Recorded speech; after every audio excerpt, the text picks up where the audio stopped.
SleepAway Camp 3, Teenage Wasteland. When the movie starts, it wastes no time with any bullshit, because as soon as this flick kicks off, we see this chick with a terrible haircut just mowed the fuck down by a garbage truck.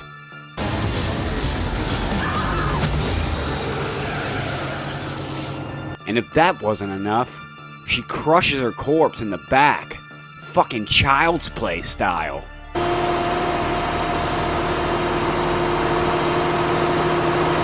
Now that's a way to start a movie.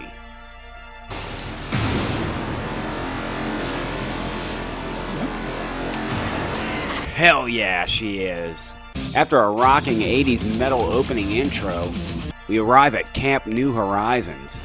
We're here at Camp New Horizons, where we see the Little Dickwick guy. You guys remember Little Dickwick, right? Call you Little Dickwick. Little Dickwick, play with his brick. Don't the smell just make you sick? Well, him and his wife are the owners of this new camp. But we see Angela in the background, and they really just don't know what they thought was going to be an easy summer is about to become a brutal bloodbath. There's some sort of news team there for some reason, and they're going around interviewing all the kids. When they get to Maria, we see that it's actually Angela in disguise, played yet again by my favorite Angela, Pamela Springsteen. well, what interesting kids. Turns out that Camp New Horizons actually used to be Camp Rolling Hills, the same exact camp where the alleged psychopath Angela Baker, or the Angel of Death, murdered all those kids a year ago. Things have changed here. We're now under new ownership, new management, new ownership. And guess what, folks? She's here to kill again. You look a little older than the rest. Massive drugs.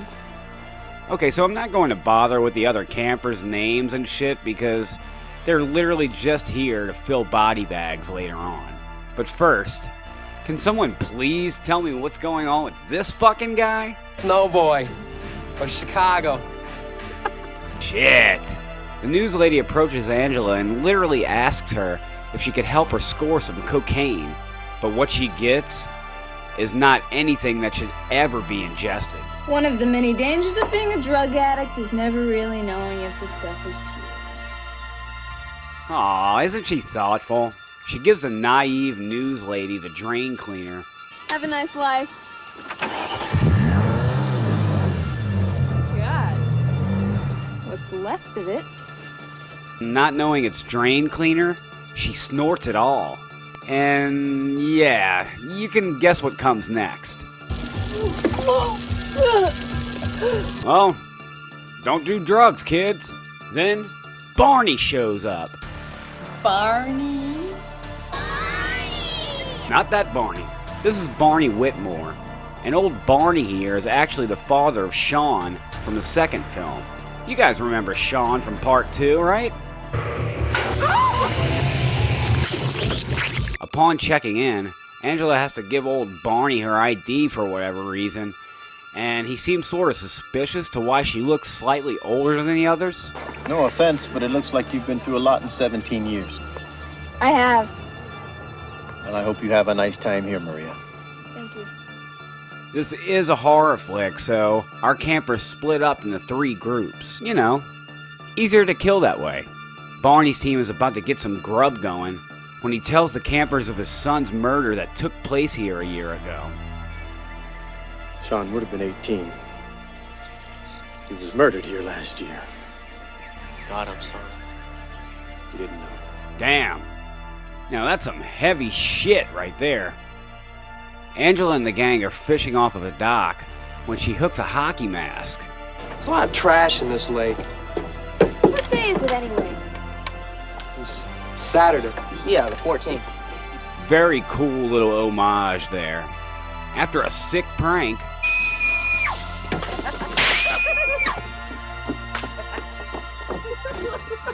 Angela goes off to get her kill on.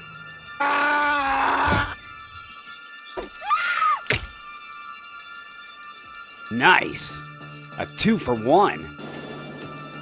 Back at Group 3's camp, these jokers are still playing their childish pranks. Bounce away! I warned you. These motherfuckers here, huh? Teenage Wasteland! Oh, you're gonna get wasted, all right.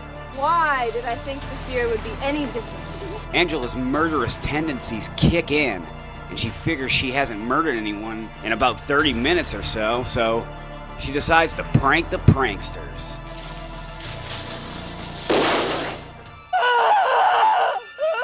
Set her up. So it's Angela 6, Camper 0, and she's coming in with yet another flame kill, marshmallows and all.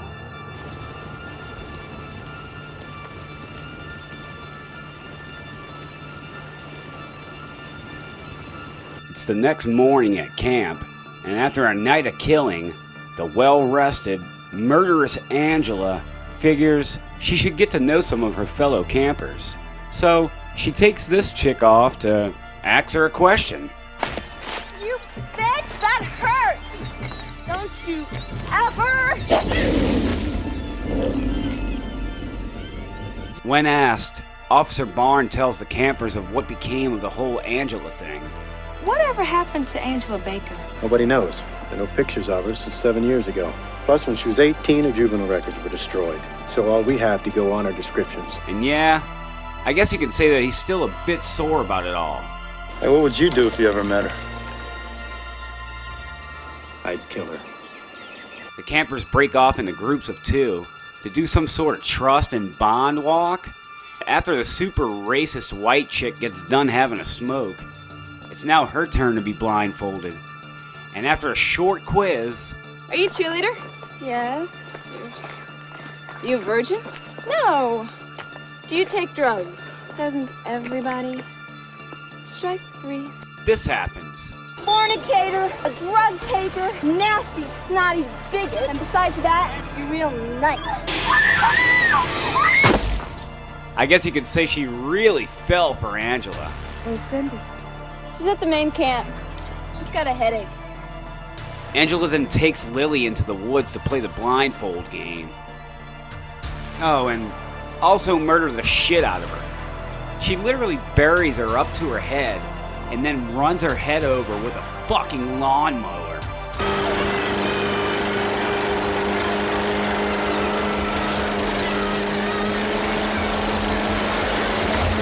Angela gets kinky with Bobby and ties him up to a tree. So you like to be tied up, huh? Yeah. She then ties his arms to the back of a Jeep, and after a classic Angela quip, Thank God there'll be one less idiot in politics. she puts the pedal to the metal, ripping Bobby's arms the fuck off. Angela shows Riff her rapping skills. Angels are pretty, angels can fly, and here is an angel that can make you die. And then tucks him in for the night.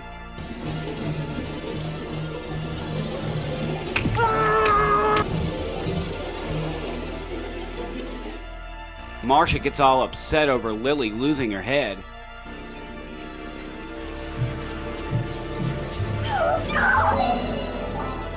Wait. Then it's just Angela and Barney, and he knows exactly who she is at this point. You look just like your son when you get mad. But it's already too late because she just guns him the fuck down. What's it gonna be? A gun.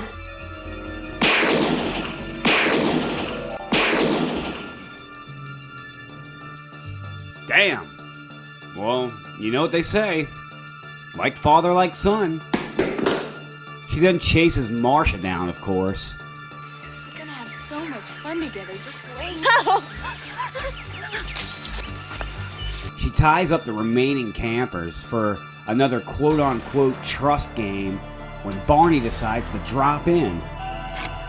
Barney,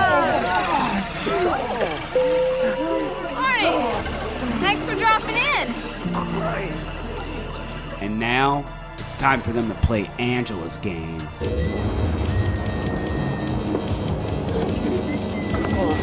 It ain't a half to go.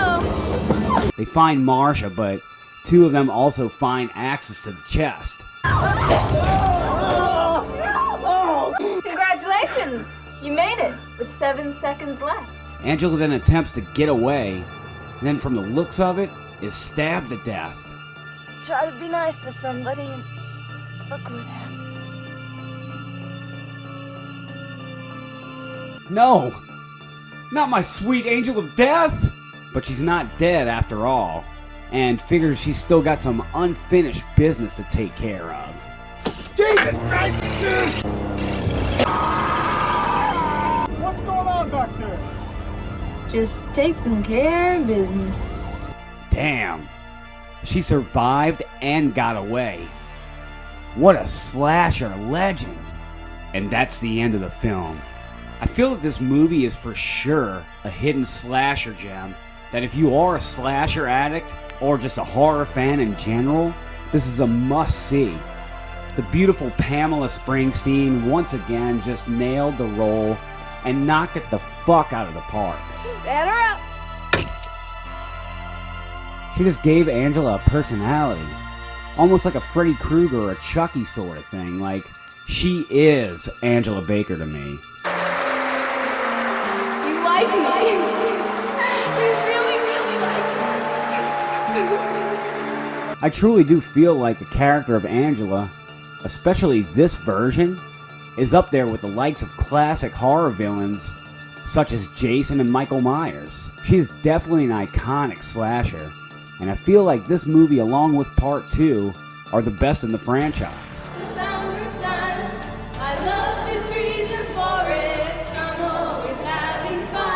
Personally, 2 is my all-time favorite of the bunch, but this one was definitely a good way to end it. It's loaded with kills. All of the elements that you want in a slasher flick are present. The practical and makeup effects are all top-notch, and besides all of that, you get to watch the beautiful one and only Pamela Springsteen do her thing again, which is awesome. I guess what else more can I say except break out the sleeping bags, roast some marshmallows, gather around the tube, and check out the iconic slasher SleepAway Camp 3, Teenage Wasteland. See you next time, campers. Bye.